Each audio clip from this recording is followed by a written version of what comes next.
하나님, 하늘문을 여시며 하늘의 신령한 은사들을 부어주시기를 원합니다. 하나님의 성령으로 우리 마음속에 충만하기를 간절히 원합니다. 황폐해진 우리의 마음들이 온유함을 입게 하여 주시옵고, 메마른 우리 마음들이 성령으로 충만함 입기를 원합니다. 하나님, 그리고 이 땅을 살아가는 일에 하나님께서 주시는 지혜로 충만하게 하여 주옵소서. 그리고 하나님을 기쁘시게 하는 믿음으로 살아가는 그 일에 이 밤에도 우리에게 굳건한 믿음을 부어주시기를 원합니다. 하나님, 방해하는 모든 어둠의 세력들 나사렛 예수 이름으로 묶어주시옵고, 진리의 성령께서 친히 운행하시며 진리의 말씀인 하나님의 말씀으로 우리를 가르쳐 주시기 원하고 기도합니다. 그래서 우리가 하나님이 기뻐하시는 사람들로 우리 하나님과 동행하는 인생을 살아가면서 그렇게 하나님의 기쁨이 되는 복을 누리기를 간절히 원하옵고 기도합니다. 예수님의 이름으로 기도합니다. 아멘. 샬롬.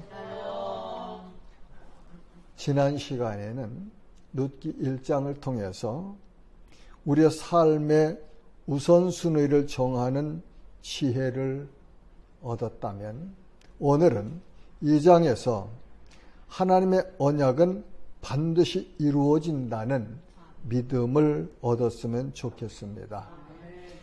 1장 마지막 절에 그들이 보리 추수할 때에 베들레헴에 이르렀더라로 나오미와 이방 여인 룻이 베들레헴으로 돌아온 것으로 끝났습니다. 2장에 들어와서 본문 1절은 나오미의 남편 엘리멜렉의 친족으로 유력한 자가 있으니 그의 이름은 보아스더라로 보아스를 소개함으로 시작됩니다. 이 말씀은 나오미와 룻에게는 어둠 중에 비춰오는 강력한 빛이라고 볼 수 있겠습니다.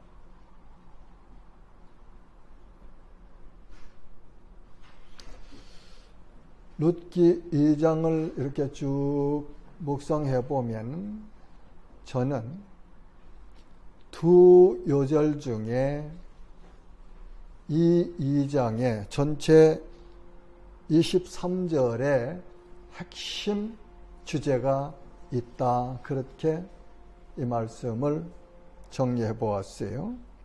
이제 방금 읽었던 1절과 20절 하반절에 보면 그 사람은 우리와 가까우니 우리 기업을 물을 자 중에 하나이니라. 나오미가 룻에게 일러주는 말이죠. 2장을 시작하면서 룻이나 나오미의 삶을 먼저 이야기하지 아니하고 보아스를 소개하면서 성령께서는 룻기 저자를 감동하셔서 보아스를 1절에서 포스팅하고, 그리고 룻과 나오미의 삶을 쭉 설명해 가고 있어요.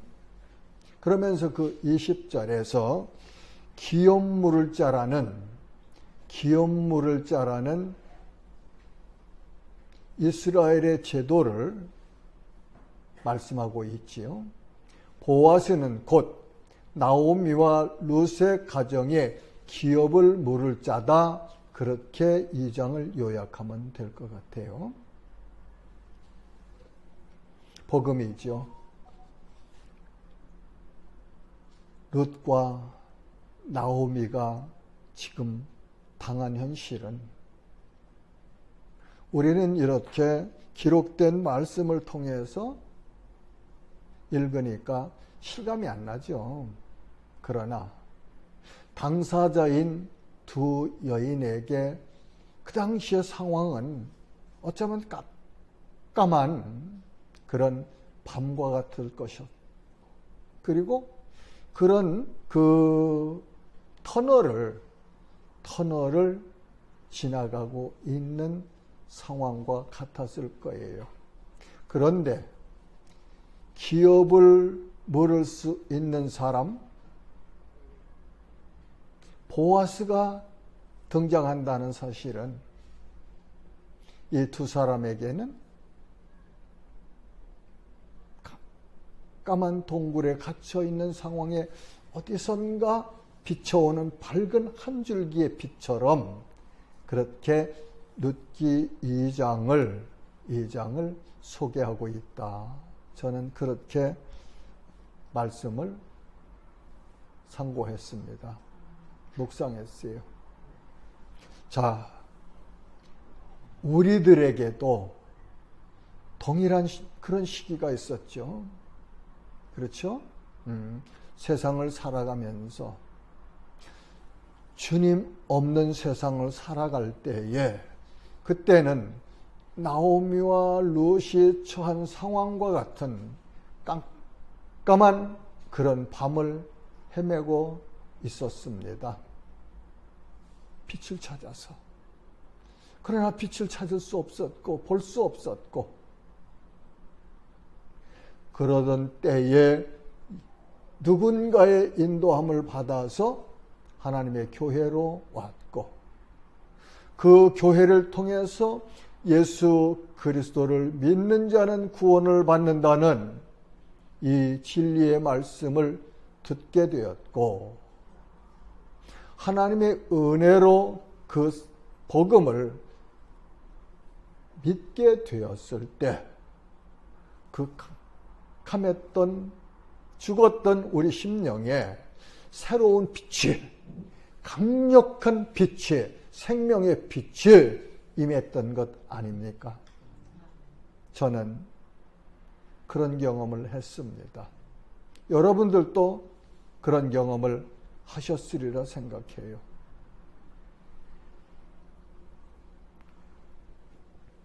본문 2절에 보면은 룻은 베들레헴에서 곡식밭에서 이삭을 줍는 여인으로 나옵니다.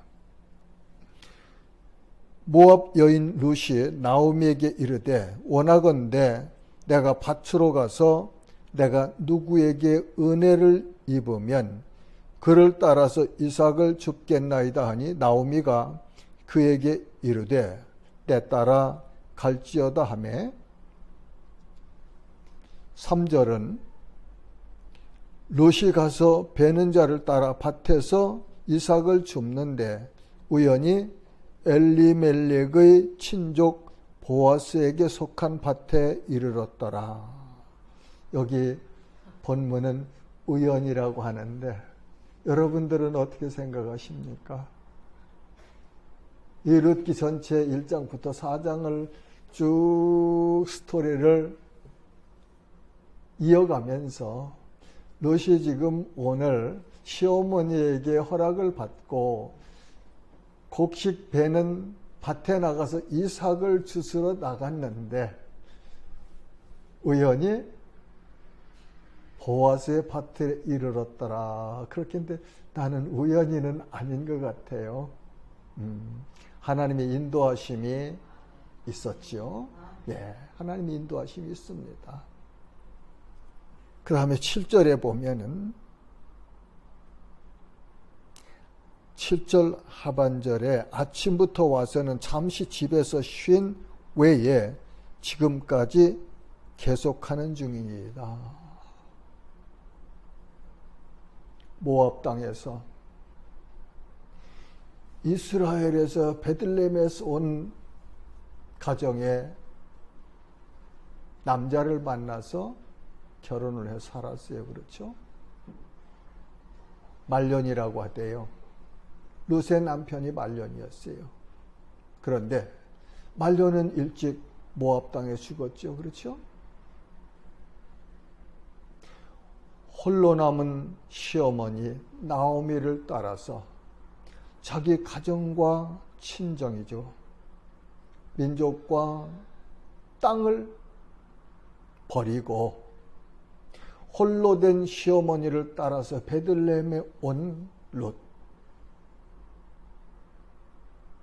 이렇게 자기 고국을 떠날 때, 이민을 갈 때는 있던 것 다 버리고 그렇게 가는 것 같습니다.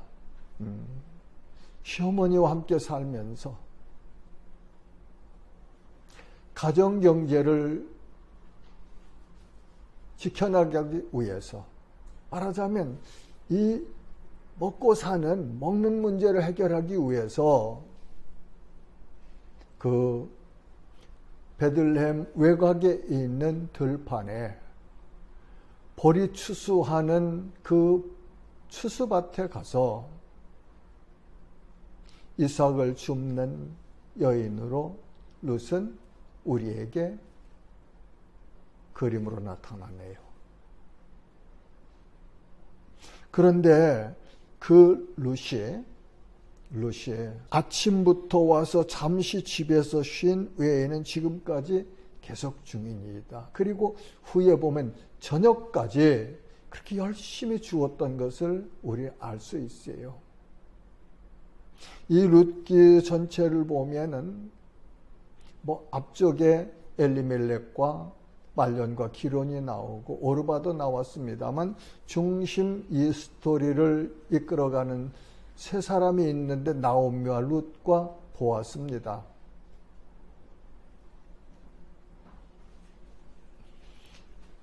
이 세 사람의 삶과 인격과 믿음을 우리는 잘 볼 수 있어야 되고, 그리고 그 믿음과 인격을 우리 것으로 만들어야 그것이 은혜 아니겠습니까? 예, 룻이 옷에 떴더라. 그래서 나하고 무슨 상관이 있어요? 보아스가 참 인격적이었던 사람이다. 그래서 나하고 무슨 상관이 있습니까? 나오미가 기구했지만 믿음으로 살았던 여인이더라. 나하고 무슨 상관이 있습니까? 그 세 사람의 삶과 믿음과 인격이 내 것으로 될 때에, 내 것으로 만들어 갈 때에 그것이 은혜 아닙니까? 이런 은혜가 우리에게 있어야 됩니다. 자, 이제 룻의 인생에 나타난 보아스. 어쩌면 룻의 인생의 반전이 되는 그런 말씀이지요.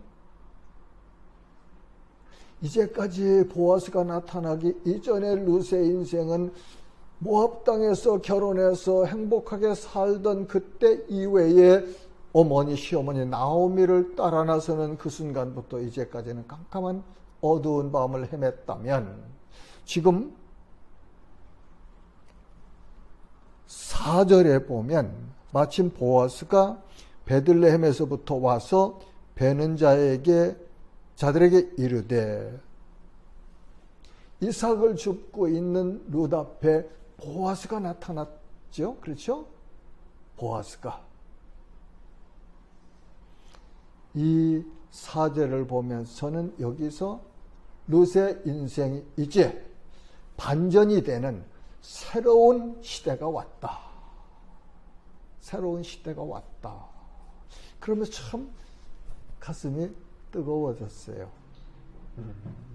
우리 모두의 인생 속에 이 새로운 기운이, 새로운 은혜가, 새로운 능력이 임하시기를 주님의 이름으로 축복합니다. 그렇게 4절은 말씀하죠. 마침 보아스가 베들레헴에서부터 와서 베는 자들에게 이르되, 여호와께서 너희와 함께 하시기를 원하노라 하니, 그들이 대답하되 여호와께서 당신에게 복 주시기를 원하나이다 하니라. 5절, 보아스가 베는 자들을 거느린 사환에게 이르되 이는 누구의 소녀냐 하니, 이 나오미가 룻을 축복하는 언어와 보아스가 자기 사환들을 축복하는 언어, 그리고 보아스가 룻을 축복하는 언어, 룻이 보아스를 축복하는 언어, 이 언어들은 이 다음 시간에 한번 베들레헴의 언어들이라는 제목으로 한번 상고해 보려고 해요. 이 룻기의 짧은 4장 속에 있는 이 아름다운 언어들, 이것들이 우리 삶에서 우리가 나누어야 되고 누려야 되는 그런 복들이 이 속에 있거든요. 참 짧은 이 룻기 속에 정말 우리가 꼭 받아야 되고 누려야 되는 그런 복의 언어들이 심어져 있거든요.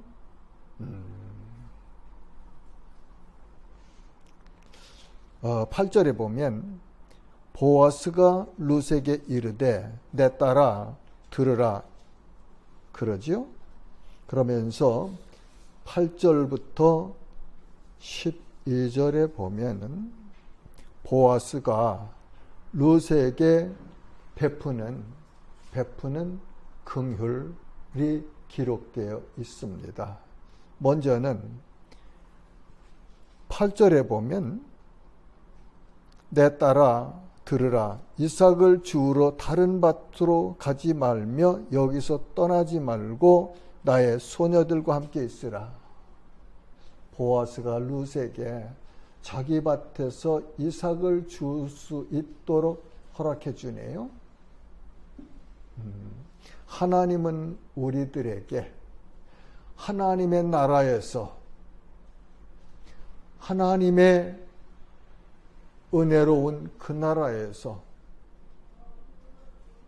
우리가 일할 수 있도록 직분을 주셨고 능력을 주셨고 환경을 허락해 주셨어요. 마치 보아스가 룻에게 다른 밭에 가지 말고 내 밭에서 그렇게 이삭을 주어라 하는 것처럼, 그 다음에 보아스는 룻을 보호하여 주었습니다. 9절에 보면 내가 그 소년들에게 명령하여 너를 건드리지 말라 하였느니라. 이방 땅에서 홀로 된 시어머니를 따라온 이방 여인 룻이 어쩌면 그 베들레헴에서 살아가면서 본토 사람들에게 무시도 당했을 수도 있고 뭐 여러 가지 어려운 일도 있을 것 같은데, 보아스는 자기 밭에서 일하는 사환들에게 룻을 건드리지 말라 그렇게 명령을 했네요. 그렇게 보호해 준 거죠. 그렇죠? 보호해 준 거, 룻을. 하나님은요 자기의 자녀인 우리를 철저하게 보호해 주십니다. 이 믿음 가지고 삽시다. 성경 말씀 전체를 보면 하나님은 자기 백성, 자기 자녀들을 보호하시는, 지켜주시는 하나님이세요. 이 사실만 믿어진다면 세상 두려울 거 없지요. 두려울 거 없어요. 자, 그 다음에 보면은 9절 밑에 보면 목이 마르거든 그릇에 가서 소년들이 길어온 것을 마실지니라. 자기 밭에서 일할 수 있도록 허락을 해 주었고, 자기 밭에서 일할 때에 보호해 주었고, 그리고 목마를 때 마실 물을 해결해 주네요. 그렇죠? 자, 우리 성도들이 목마름은 뭡니까? 물이 없어서 목이 마릅니까? 아니잖아요. 은혜가 메말라서 목이 마른 거 아닙니까? 이사야서에서 하나님은 그렇게 말씀하시죠. 목마른 자는 다 내게로 와라. 와서 포도주를 사되 값없이 사서 너의 목마름을 해결해라. 그렇게 초청해 주시거든요. 저는 이 말씀을 보면서 마태복음 11장에 예수님께서 우리를 초청하시는 말씀이 생각나요. 마태복음 11장 28절에서 30절 말씀이죠. 수고하고 무거운 짐진 자들아 다 내게로 오라. 내가 너희를 쉬게 하리라. 나는 마음이 온유하고 겸손하니 나의 멍에를 메고 내게 배우라. 그리하면 너희 마음이 쉼을 얻으리니 이는 내 멍에는 쉽고 내 짐은 가벼움이라 하시니라. 아멘. 그렇죠. 우리가 이 땅에 살아가면서 마음속에 있는 고통, 이것 때문에 아파하고 이것 때문에 낑낑거리고 이것 때문에 힘들어가지고 살지 않습니까? 아닌가요? 우리의 고통을 다 열어서 한번 보세요. 마음속에 풍랑이 일어나고 마음속에 갈팡질팡하고 마음이 피폐해져서 어두워서 고통하고 있지 않습니까? 그런데 예수님은 우리를 초청하시면서 마음에 평강을 주신다고 말씀하시죠.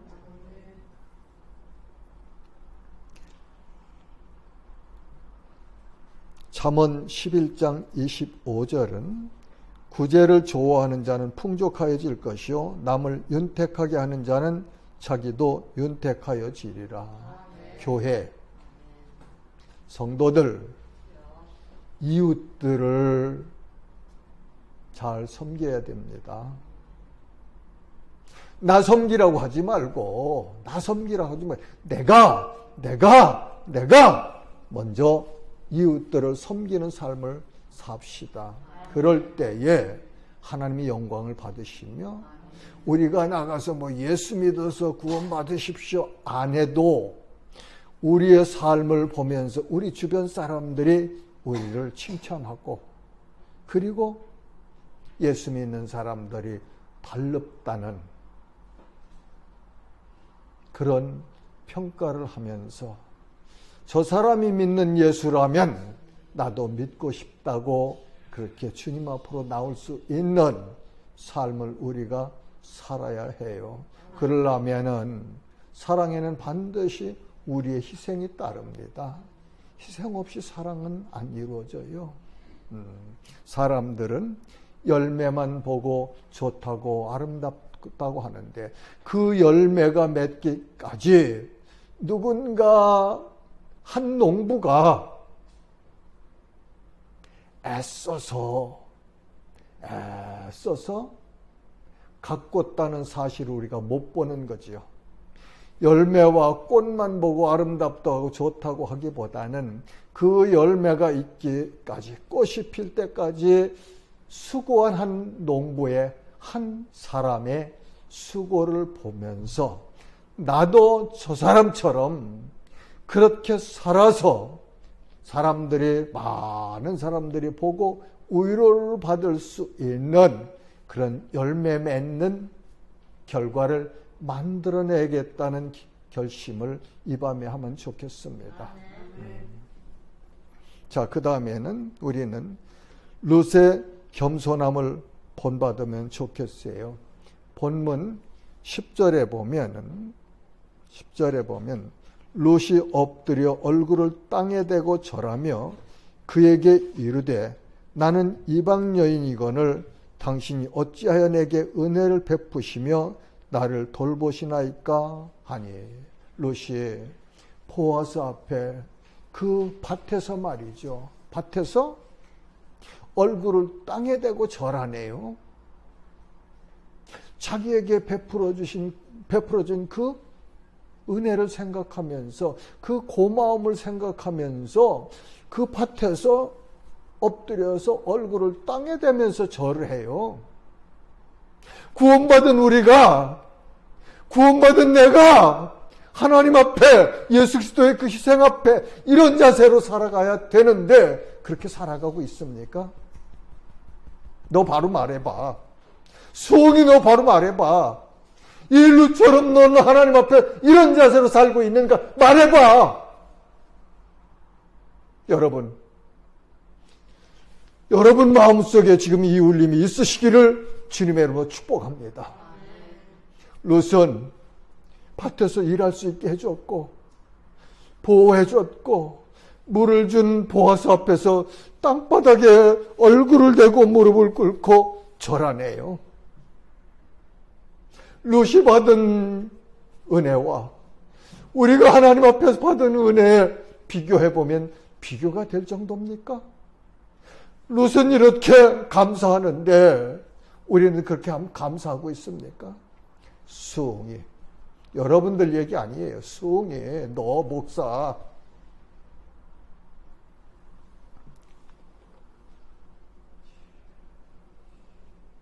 13절에 보면 룻이 이르되 내 주여 내가 당신께 은혜 입기를 원하나이다. 나는 당신의 하녀 중에 하나와도 같지 못하오나 당신이 이 하녀를 위로하시고 마음을 기쁘시게 하는 말씀을 하셨나이다 하니라. 겸손해야 돼요. 겸손해야 됩니다.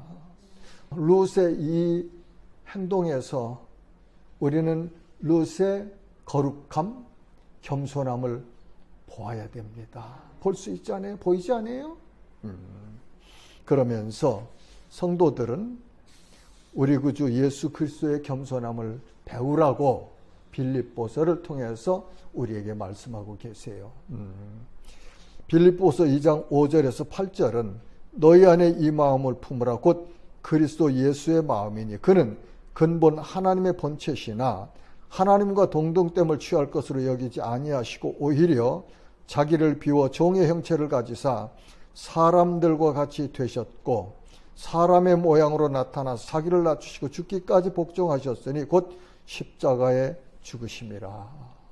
룻의 겸손함과 룻의 이 자기 자신을 알고 스스로 낮아지면서 감사하는 이런 삶을 우리 본받읍시다. 교회 오래 다녔는데 나 예수 믿은 지 40년 됐는데 40년 전이나 지금이나 똑같으면 큰 문제죠. 날마다 새로워져야 되지 않겠습니까? 로마서 12장 1, 2절에서 우리에게 가르쳐 주신 말씀처럼 변합시다. 낮아지고 겸손해지고 주님만 높여드리는 그런 삶을 살기를 도전합니다. 그 다음에는 룻의 성실함과 충성을 본받고 싶어요. 본받아야 돼요. 그렇죠? 11절은 룻이 어떻게 살아갔고 어떤 사람인지를 우리에게 보아스의 말을 통해서 가르쳐 주십니다. 11절에 보면은 룻이 보아스가 그에게 대답하여 이르되 내 남편이 죽은 후로 내가 시어머니에게 행한 모든 것과 내 부모와 고국을 떠나 전에 알지 못하던 백성에게로 온 일이 내게 분명히 알려졌느니라. 룻이 한 행동이 보아스에게 분명하게 알려졌다고 하네요. 선한 행실, 내가 자랑 안 해도 하나님께서 다 소문내십니다. 잘못한 것, 악한 것 내가 아무리 감춰봐도 그 또한 하나님께서 소문나게 하세요. 잘 되려면 선한 소문이 자꾸 나면 돼요. 선한 소문이. 지금은 뭐 자기 PR 시대라고 하지만 아니에요. 남이 나를 좋게 평가해주면 그건 자연스럽게 소문이 나요. 좋은 소문이. 그 다음에는 룻의 삶의 모습을 한번 보고 싶어요. 17절에서 18절에 보면 룻이 밭에서 저녁까지 줍고 그 주운 것을 떠니 보리가 한 에바쯤 되는지라 그것을 가지고 성읍에 들어가서 시어머니에게 그 주운 것을 보이고 그가 배불리 먹고 남긴 것을 내어 시어머니에게 드리매. 하루 종일 나가서 이삭을 주셨어요. 그렇죠? 그런데 한 에바쯤 된대요. 한 에바는 22리틀 정도 된다네요. 그러니까 뭐 한 날 정도 되는지 그거 가지고 와서 어머니한테 어머니 내가 나가서 하루 종일 일해서 이것만큼 벌었어요. 어머니를 위로해드리는 거 아니에요? 그리고 자기가 그 밭에서 보아스가 나눠준 음식을 먹고 남겨가지고 왔겠죠. 배불리 먹고 남은 거라고 했는데 말하자면 남겨가지고 와서 시어머니를 공경하는 이 모습 얼마나 아름답습니까?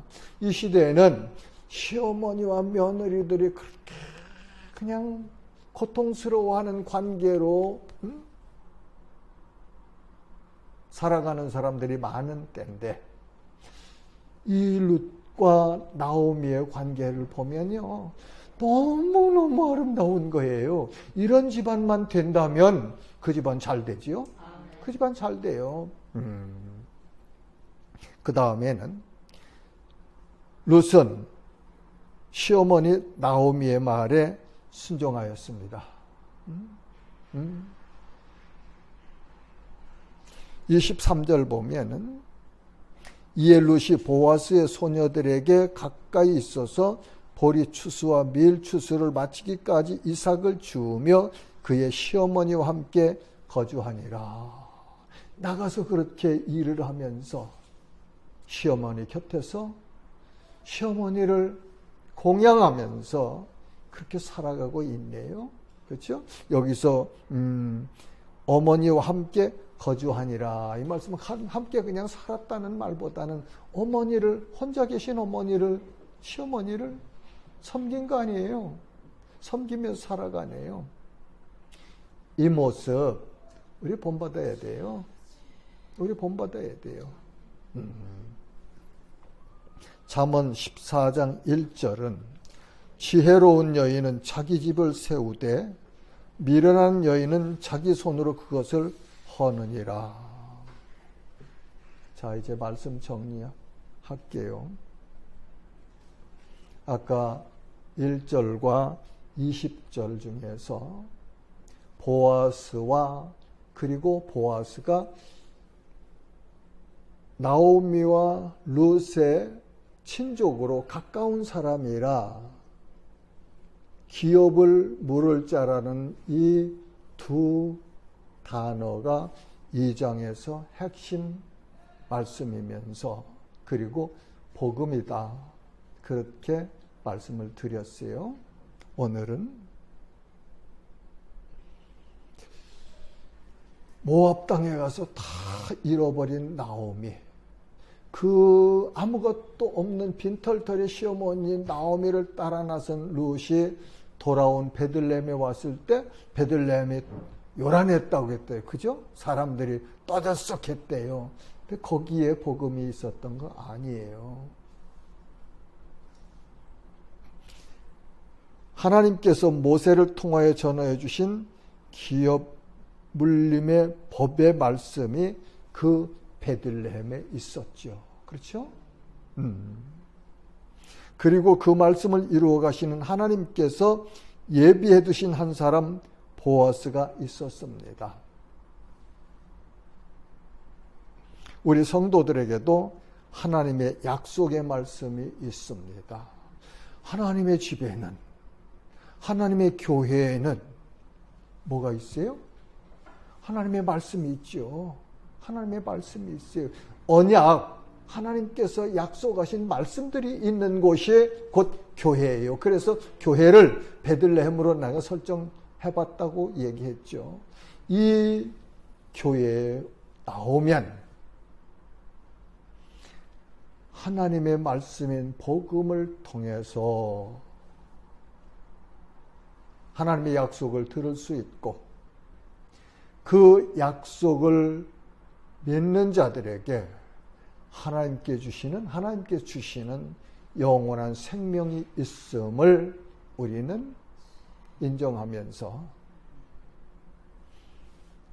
많은 사람들을, 내가 아는 사람들을 교회로